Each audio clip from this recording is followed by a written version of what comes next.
এর ফজিলত কত তুমি জানোনি? বলে না। বলে তাহলে শোনো, 7 আসমান ও 7 জমিনকে যদি একটা পাল্লায় রাখে, আরেকটা পাল্লায় যদি লা ইলাহা ইল্লাল্লাহ কে রাখে, তাহলে লা ইলাহা ইল্লাল্লাহর পাল্লাটাই ভারী হয়ে যাবে। বলেন না সুবহানাল্লাহ। এজন্য পড়বো তো ইনশাআল্লাহ। মুহতারাম মুআজ্জাজ, আল্লাহ রাব্বুল আলামিন আপনাকে আমাকে বানাইছেন, বড়ই মুহাব্বত করে বানাইছেন, বড়ই আদর করে বানাইছেন, জাহান্নামের জন্য বানাই নাই। কিন্তু মানুষ সব সময় গুনাহে অভ্যস্ত, সব সময় মানুষ গুনাহে নিয়োজিত থাকে। কিন্তু আল্লাহ রাব্বুল আলামিন চায় আমার বান্দাগুলোকে কেমনে মাফ কইরা তাদেরকে জান্নাতের মেহমান বানানো যায়। এজন্য আল্লাহ রাব্বুল আলামিন বান্দাকে কেমনে মাফ করা যায় অনেকগুলো পথ রাখছেন। একটা পথের নাম হলো নামাজ, আরেকটা পথের নাম হলো যাকাত, আরেকটা পথের নাম হলো হজ, আরেকটা পথের নাম হলো তওবা ইস্তিগফার। বলেন না সুবহানাল্লাহ। আল্লাহ চায় বান্দাকে কেমনে জান্নাতে দেওয়া যায়। এজন্য আল্লাহ জানাইতেছে, দোস্ত আমার বান্দাদেরকে জানায়া দেন, আমার বান্দাগুলো যত গুনাহ করে না কেন তারা যেন আমার রহমত থেকে নৈরাশ না হয়। আল্লাহ বলেন, قل يا عبادي الذين أسرفوا على أنفسهم لا تقنطوا من رحمة الله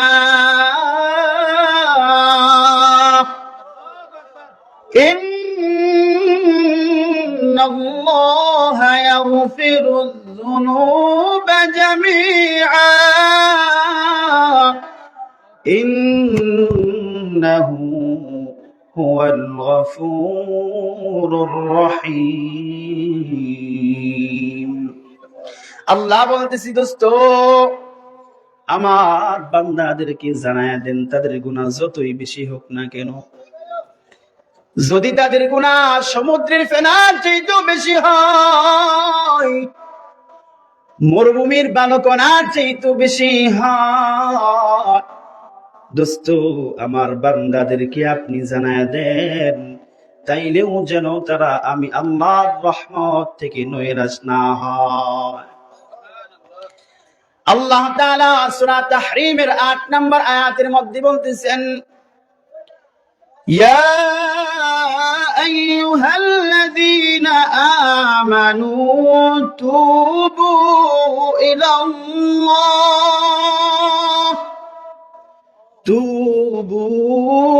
ইলাল্লাহ তাওবাতান নাসুহা عسى ربكم أن يكفر عنكم سيئاتكم ويدخلكم جنات تجري من تحتها الأنهار। আল্লাহ জানাইতেছে, ও আমার দোস্ত আমার বান্দাদেরকে জানায়া দেন, ও ইমানদার বান্দা বান্দিগণ, তোমরা আল্লাহর কাছে তাওবা করো, তাওবার মতো তাওবা করো, তাওবা নাসুহা করো, একনিষ্ঠ তাওবা করো। একনিষ্ঠ তাওবা কেমনে করতে হয়? তাফসীরে আহসানুল বায়ানের মধ্যে মুফাসসিরিনে কিরাম লিখেছেন, তাওবা নাসুহার জন্য 5টা শর্ত। কয়টা? 1 নাম্বার শর্ত হলো তাওবা কেবলমাত্র আল্লাহর জন্যই করতে হবে। 2 নাম্বার শর্ত হলো যে গুনাহর জন্য তাওবা করব, গুনাহটা সাথে সাথে ছেড়ে দিতে হবে। 3 নাম্বার, ভবিষ্যতে এমন গুনাহ আর কখনো করব না, এই প্রতিজ্ঞাবদ্ধ হতে হবে। 4 নাম্বার, গুনার জন্য লজ্জিত হয়ে আল্লাহর কাছে মাফ চাইতে হবে। 5 নাম্বার, মুহাদ্দিসিন কেরাম লিখেছেন, ওই হকটা যদি বান্দার হকের সাথে সম্পৃক্ত হয়, গুনাহটা যদি এমন হয় মানুষের হকের সাথে সম্পৃক্ত, তার হকটা আদায় করে দিতে হবে। এই 5টা শর্ত মাইনা কেউ যদি তওবা করতে পারে, আল্লাহ তাআলা জানায় দিতেছে, ও আমার বান্দা, তোমাদের জিন্দেগীর সব গুনাহগুলা আল্লাহ মাফ করে দিবেন। শুধু গুনাহ মাফ করবেন এমন না, আল্লাহ বলতেছি, বান্দা, তোমাদেরকে এমন জান্নাতে ঢুকাবেন যেই জান্নাতের তলদেশে নহর প্রবাহিত হয়। আল্লাহ কেন মাফ করবেন? আল্লাহ বলেন, বান্দা শোনো, ইন্নাহু হুয়াল গফুরুর রহিম। আল্লাহ বলতেছি, বান্দা, আমি তো হলাম এমন এক সত্তা, যে সত্তার একটা নাম হলো গফুর, একটা নাম হলো ক্ষমাশীল, আরেকটা নাম হলো রহিম। আমি আল্লাহ দয়াশীল। মুসলিম শরীফের হাদিসের মধ্যে আছে, আল্লাহ তাআলা কেমন দয়াশীল। আল্লাহর হাবিব বিশ্বনবী আরবি মুহাম্মদুর রাসূলুল্লাহ সাল্লাল্লাহু আলাইহি ওয়াসাল্লাম বলেন, ইন্নাল্লাহা তাআলা জাআলা আর-রাহমাতা মিআতা জুজইন فأمسك عنده 99 وأنزل في الأرض جزءا واحدا فلذلك الجزء يتراحم بين الخلائق حتى ترفع الدابة حافرها عن ولدها خشية أن تصيبه। الله حبيب বিশ্ব নবী আরবি রাহমাতুল লিল আলামিন মুহাম্মাদুর রাসূলুল্লাহ সাল্লাল্লাহু আলাইহি ওয়াসাল্লাম বলেন, আমার উম্মত শোনো, আল্লাহ এত দয়ালু, এত দয়ালু। আল্লাহ তাআলা 100 ভাগে দয়া মায়া সৃষ্টি করেছেন। কত ভাগে? কত ভাগে? 100 ভাগে সৃষ্টি করার পর 1 ভাগ দয়া মায়া আল্লাহ তাআলা পৃথিবীর সমস্ত মাখলুকের মধ্যে বিতরণ করে দিয়েছে। আল্লাহর হাবিব বলেন, 1 ভাগ রহমতের কারণে মা তার সন্তানকে মুহাব্বত করে, সন্তান তার মাকে মুহাব্বত করে, একে অপরকে মুহাব্বত করে। এমনও তো দেখা যায় 1 ভাগ দয়ার কারণে একজন যদি আরেকজনের না পায়, জীবনও পর্যন্ত দেয়া দেয়। ঠিক না বেঠিক? আল্লাহর হাবিব বলতেছে, আমার উম্মত শোনো, 1 ভাগ দয়ার কারণে যদি এমন হয়, আল্লাহ তাআলা 99 ভাগ রহমত নিয়ে বৈশা আছে। কোন বান্দা গুনাহ হওয়ার পর আল্লাহর কাছে যখন ক্ষমা চায়, আল্লাহর কাছে যখন 2টা হাত তুলে বলে, আল্লাহ, ওগো মালিক, গুনাহ করেছি, আল্লাহ, শয়তানের ধোঁকায় পড়ে গুনাহ করছি, আল্লাহ তোমার কাছে মাফ চাইতেছি, আল্লাহ তুমি ছাড়া আমার তো আর কেউ না, আল্লাহ দুনিয়ার মধ্যে যদি ভিক্ষা করি, একটা দুয়ার থেকে যদি ফেরাইয়া দেয়, আর 1 দুয়ারে গিয়া চাইলে পাওয়ার আশা থাকি, মালিক কিন্তু আপনার দুয়ার থেকে যদি ফিরাইয়া দেন, মালিক কার দরবারে যাব? মালিক আমার তো আর কোনো মালিক না। মালিক আমার গুনাহ চাইতে তোমার রহমত তো বেশি। আল্লাহর হাবিব বলেন আল্লাহর রহমতে জোশ উঠা যায়। আল্লাহ তাআলা তার কাছে থাকা 99 ভাগ রহমত দিয়া ওই বান্দাটার জিন্দেগীর সব গুনাহ মাফ কইরা ওরে জান্নাতি খাতায় নামটা উঠাইয়া দেয়। আল্লাহ তাআলা রহিম, আল্লাহ কেমন দয়ালু। সালমান ফারসি রাদিয়াল্লাহু তাআলা আনহু বলেন, আল্লাহর দয়াটা 100 ভাগে ভাগ করছি। প্রতিটা ভাগের পরিমাণ কি জানোনি? দুনিয়া থেকে আসমান পর্যন্ত যেই পরিমাণ ফাঁকা, আল্লাহর প্রতিটা রহমতের পরিমাণ হলো তার চাইতেও বড়। আল্লাহ হলো গফুর,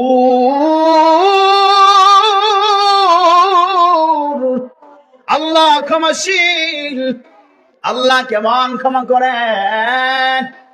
মুসলিম শরীফের মধ্যে এসেছে, আল্লাহর হাবিব সাল্লাল্লাহু আলাইহি ওয়াসাল্লাম বলতেছেন, আমার উম্মত শোনো। عن أبي هريرة رضي الله تعالى عنه قال قال النبي صلى الله عليه وسلم والذي نفسي بيده لو لم تذنبوا لذهب الله تعالى بكم ولجاء بقوم يذنبون فيستغفرون الله فيغفر لهم। আল্লাহর হাবিব বিশ্বনবী আরবি মুহাম্মাদুর রাসূলুল্লাহ সাল্লাল্লাহু আলাইহি ওয়াসাল্লাম বলেন, আমার উম্মত শোনো, আল্লাহ কেমন ক্ষমাশীল। আমার উম্মত শোনো, তোমরা যদি গুনাহ না করতা,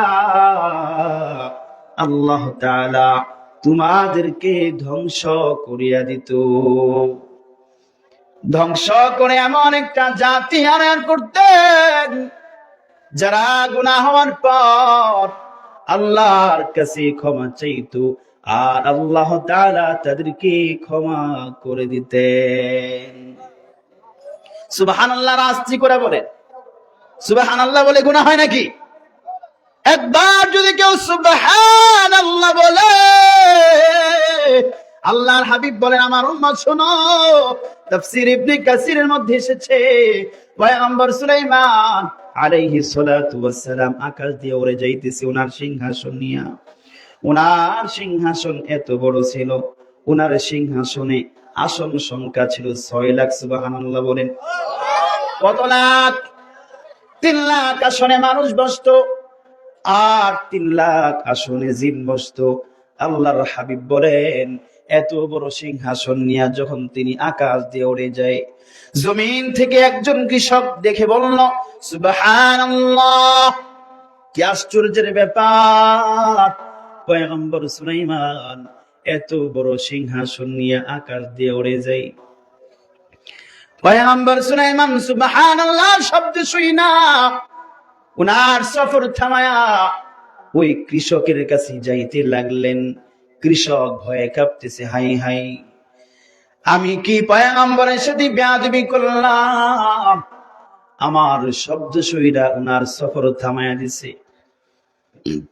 পয়গম্বর সুলাইমান আলাইহিস সালাতু ওয়াস সালাম বললেন, ভাই, ভয়ের কোনো কারণ নাই। আমি তোমার কাছে কি জন্য আসছি জানি? বলে না। তুমি যে একটু আগে সুবহানাল্লাহ বললা, এটার কি পরিমাণ নেকি হয়েছে তুমি জানোনি? বলে না। তাহলে শোনো, শেষ জামানায় এমন একদল উম্মতের আবির্ভাব হবে, ওরা যদি একবার সুবহানাল্লাহ বলে, আল্লাহ তাআলা এই পরিমাণ নেকি তাদের আমলনামায় দান করেন। আমি পয়গম্বর সুলাইমানের রাজত্ব যদি 70 বার আল্লাহর রাস্তায় দান করি, তাইলেও একবার সুবহানাল্লাহ বলার সমপরিমাণ নেকি হবে না? এজন্য বলবেন তো ইনশাআল্লাহ। আল্লাহ তাআলা গফুর, আল্লাহ ক্ষমাশীল। তিনি কেমন ক্ষমা করেন? সহিহ বুখারীর মধ্যে হাদিসটা তাকরার 3 বার আসছে, সহিহ মুসলিমের মধ্যে হাদিসটা 2 বার আসছে। আল্লাহর হাবিব সাল্লাল্লাহু আলাইহি ওয়াসাল্লাম বলেন, বনি ইসরাইলের এক লোক সারা জীবনে একটা নেক আমলও করে নাই। ইন্তেকালের আগে তার ভিতরে ভয় ঢুকছে, হায় হায় গোটা জীবন কাটাইলাম, একটা নেক আমলও করলাম না, আল্লাহর সামনে কি নিয়ে দাঁড়াবো, আল্লাহর সামনে আমি কোন মুখটা নিয়ে খাড়ামু? এজন্য তার সন্তানদের সবাইকে ডাকছে।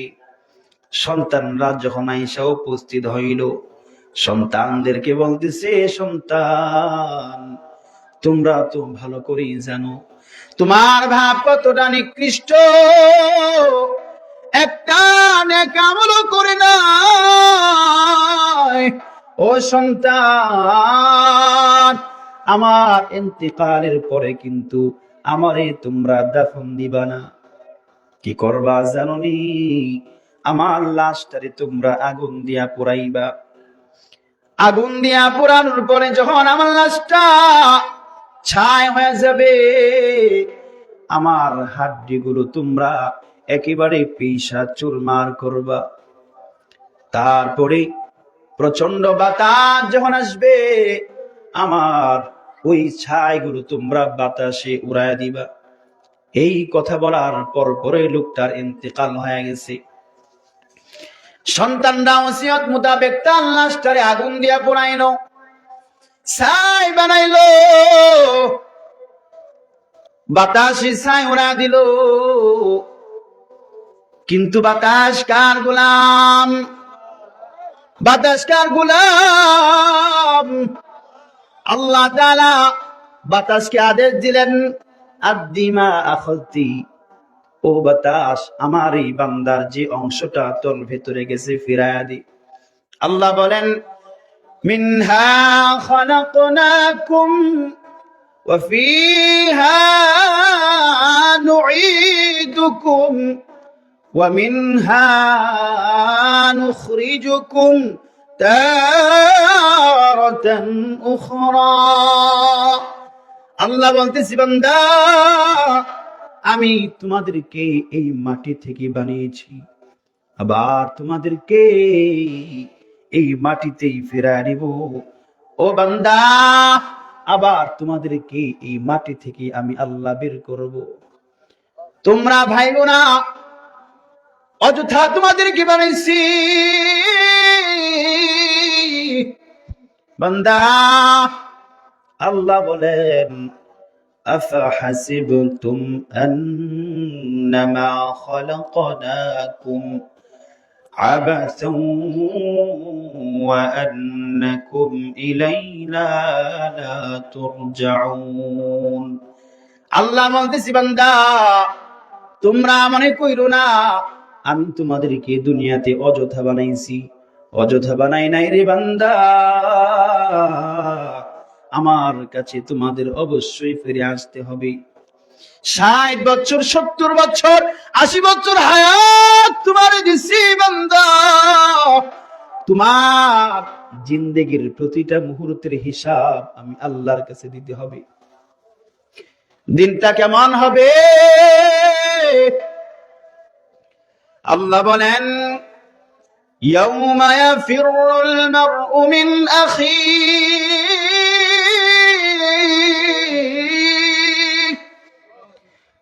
ওয়া উম্মিহি ওয়া আবিহি ওয়া সাহিবাতিহি ওয়া বানিহি। আল্লাহ বলতেছি, বান্দা জানি ওই দিনটা কত কঠিন হবে। দুনিয়ার মধ্যে যদি কেউ বিপদে পড়ে, প্রতিবেশী তার বিপদে সাহায্য করার জন্য আগে আসে, ভাই তার সাহায্য করার জন্য আগে আসে। আল্লাহ বলেন, বান্দারে ওই দিনটা এতটাই কঠিন হবে, ইয়াউমা ইয়াফিরুল মারউ মিন আখিহি, যেদিন মানুষ তার ভাই থেকে পলায়ন করবে। ওয়া উম্মিহি ওয়া আবিহি, বান্দা যেদিন মানুষ তার মা থেকে পলায়ন করবে, যেদিন মানুষ তার বাবা থেকে পলায়ন করবে, যেদিন মানুষ স্বামী তার স্ত্রী থেকে পলায়ন করবে, স্ত্রী তার স্বামী থেকে পলায়ন করবে, দিনটা এতটাই ভয়ানক হবে। আল্লাহর হাবিব বিশ্বনবী আরবী বলেন, আমার উম্মত শুনো, ওই কঠিন দিন সূর্যটা মাথার আধা হাত উপরে থাকবে, সূর্যের তাপে মাথার মগজটা ভাতের মারের মতো টকবক করবে, কান দিয়া নাক দিয়া পায়খানার রাস্তা দিয়া মগজটা বেয়ে পড়বে। আল্লাহর হাবিব বলেন, জমিনটা পুরি তামা হয়ে যাবে। ওই কঠিন দিন তোমাদের হিসাব হবে, হিসাব দেওয়া ছাড়া তোমরা কেউ একটা পাও নড়াইতে পারবে না, হিসাব দিতে হবে। বনি ইসরায়েলের ওই লোকটারও একই হুকুম হয়ে গেল। তারে যখন আগুনে পোড়াইয়া বাতাসে উড়াইয়া দিছে, ফেরেশতাদের সামনে ওই বান্দাটারে জিজ্ঞেস করবার চাই। ফাইদান হুয়া কাইম, আল্লাহর হাবিব বলেন, ওই বান্দাটা যখন আল্লাহর সামনে দাঁড়াইলো, ফেরেশতারা দৌড়ে যায় ওই বান্দাটারে জিজ্ঞেস করবি। আল্লাহ বলে, ও ফেরেশতা, আমার এই বান্দাটারে তোমরা জিজ্ঞেস কইরো না, আমি আল্লাহ নিজে জিজ্ঞেস করব। বলেন না সুবহানাল্লাহ। আল্লাহ জিজ্ঞেস করে, বান্দা তোমার আমলের হিসাব পরে হবে, আগে তুমি বলো ইন্তেকালের আগে এমন ওসিয়ত কেন করেছো? বান্দাটা বলতেছে, আল্লাহ কেউ না জানলেও তো আল্লাহ তুমি জানো। আল্লাহ একটা নেক আমলও করি না, আল্লাহ তোমার সামনে কি নিয়ে দাঁড়াবো? আল্লাহ তোমার সামনে যেন আমাকে দাঁড়াইতে না হয়, তোমার ভয়ে আমি আগুনে পুইরা ছাই হয়ে গেছি। আল্লাহ বলেন, বান্দা আমারে তুমি এতটাই ভয় করো? ও বান্দা, সত্যি কি তুমি আমারে এতটাই ভয় পাও? ওই বান্দাটা বলতেছে, জি আল্লাহ। হাদিস সাক্ষী, আল্লাহ কেমন গফুর, একটা নেক আমলও নাই। তারপরে আল্লাহ ফেরেশতাদেরকে বললেন, ও ফেরেশতা, আমার এই বান্দাটার একটা নেক আমলও যদি নাই, কিন্তু আমার ভয়ে যে বান্দাটা আগুনে পুড়ে গেছে, আমি ওর জিন্দেগীর সবগুলো গুনাহ মাফ কইরা ওরে জান্নাতি বানায়া দিলাম। আল্লাহ কেমন ক্ষমাশীল, আল্লাহ ক্ষমা করতে চায়। আল্লাহ উসিলা খুঁজে, আল্লাহ চায় আমার বান্দাটারে কেমনে মাফ কইরা জান্নাতে ঢুকানো যায়। কারণ বড়ই মুহাব্বত করে বানাইছেন।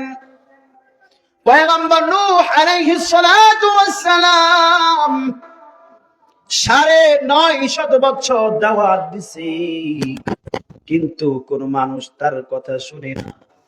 পয়গম্বর নূহ আলাইহিস সালাতু ওয়াস সালাম বলেন, قال رب إني دعوت قومي ليلا ونهارا।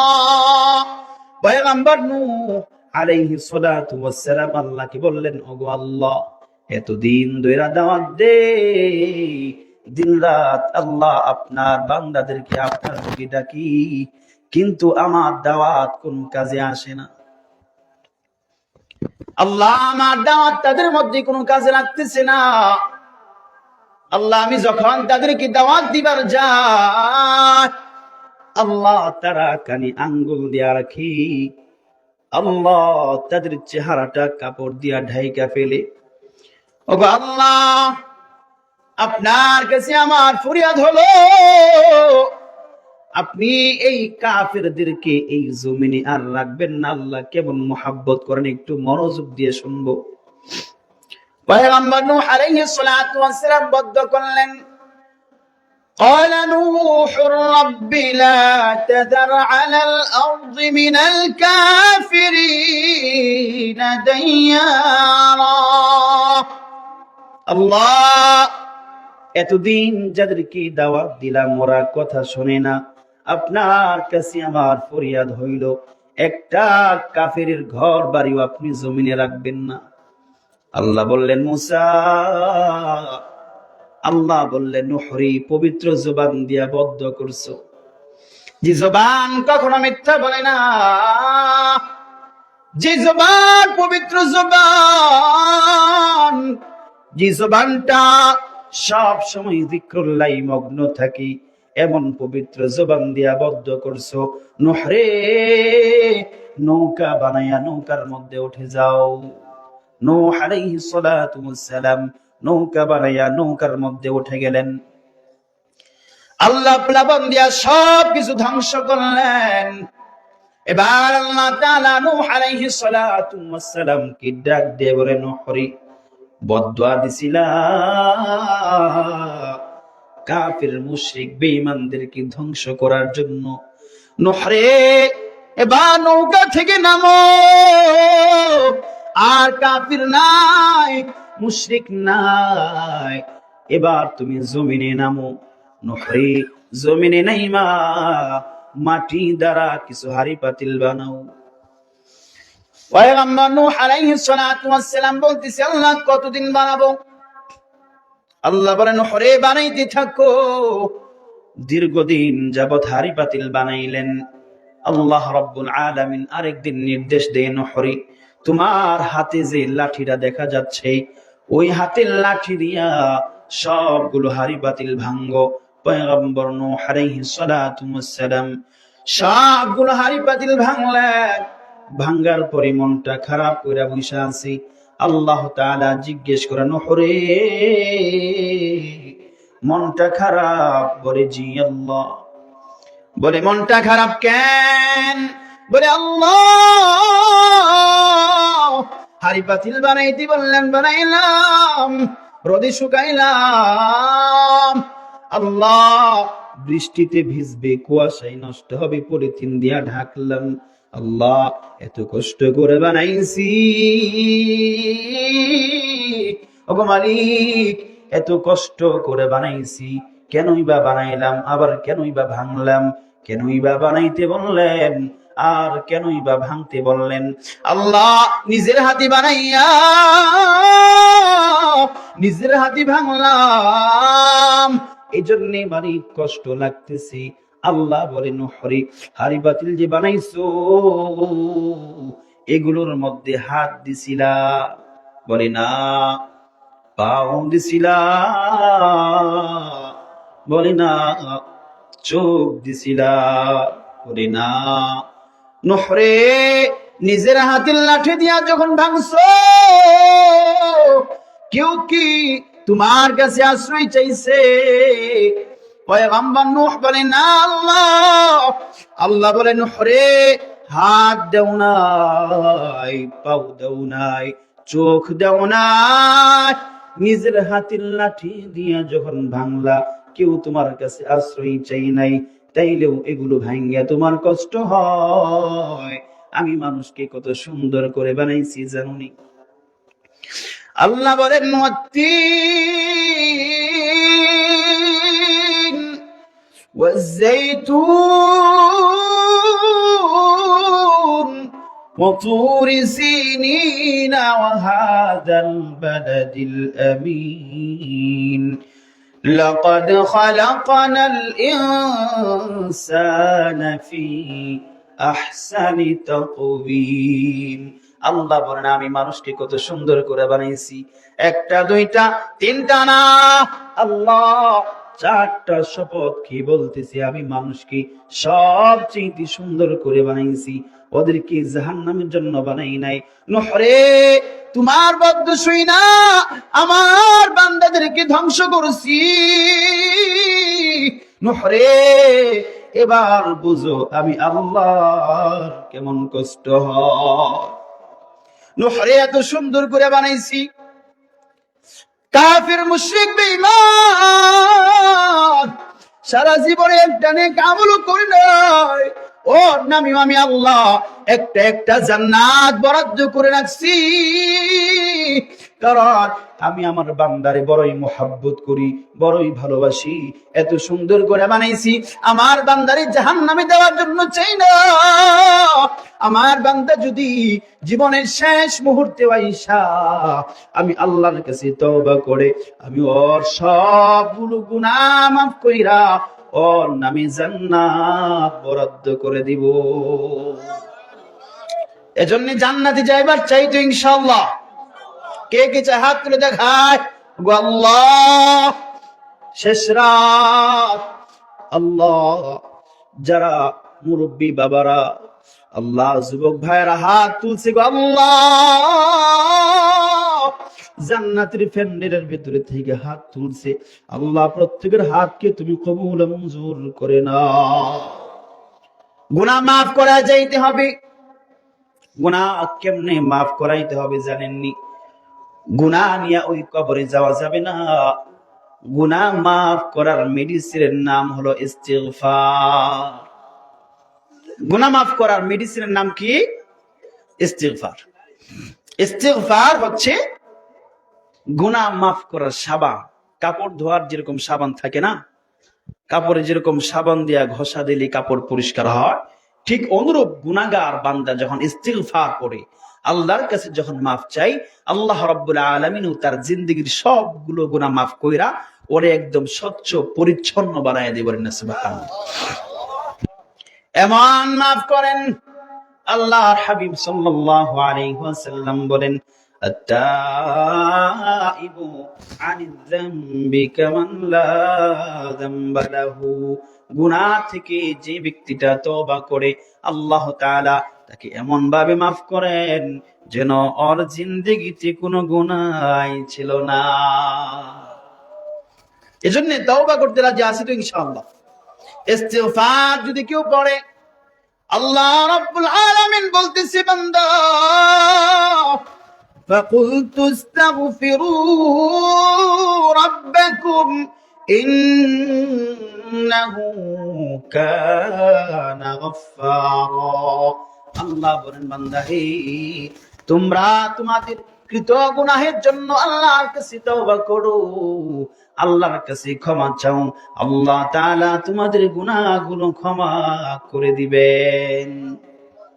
এক নাম্বার পুরস্কার, ইস্তিগফার পড়লে আল্লাহ জিন্দেগীর সবগুলো গুনাহ ক্ষমা করবেন। দুই নাম্বার পুরস্কার, আল্লাহ রাব্বুল আলামিন বলেন, ইউরসিলিস সামাআ আলাইকুম মিদরারা। বান্দা তোমরা যদি ইস্তিগফার করো, আল্লাহ তাআলা তোমাদের উপর রহমতের বৃষ্টি নাজিল করবেন। এজন্য ইস্তিগফার করব তো। তিন নাম্বার, আল্লাহ রাব্বুল আলামিন জানাইতেছে বান্দা তোমার অর্থ নাই, তোমার সম্পদ নাই, তুমি গরীব, বান্দা ইস্তিগফার পড়ো, ইউমদিদকুম বিআমওয়াল। বান্দা ইস্তিগফার পড়ো, আল্লাহ তাআলা তোমারে সম্পদ দিয়া সাহায্য করবে। ওয়া বানিন, বান্দা তোমার সন্তান হয় না, বাবার দরবারে গিয়ে সন্তান চাও, চাই কি চাই না? মাজারে গিয়া সেজদা দেয়, দেয় কি দেয় না? সন্তান চাই কি চাই না? জোরে বলেন, চাই কি চাই না? আল্লাহ বলতেছি বান্দা বাবার কাছে যাওয়ার দরকার নাই, বান্দা সন্তান হয় না, ইস্তিগফার পড়ো। আল্লাহ বলেন ওয়াবানিন, ইস্তিগফার যদি পড়তে পারো আল্লাহ তাআলা তোমাদেরকে সন্তান দিয়া সাহায্য করবেন। ويجعل لكم جنات ويجعل لكم أنهارا।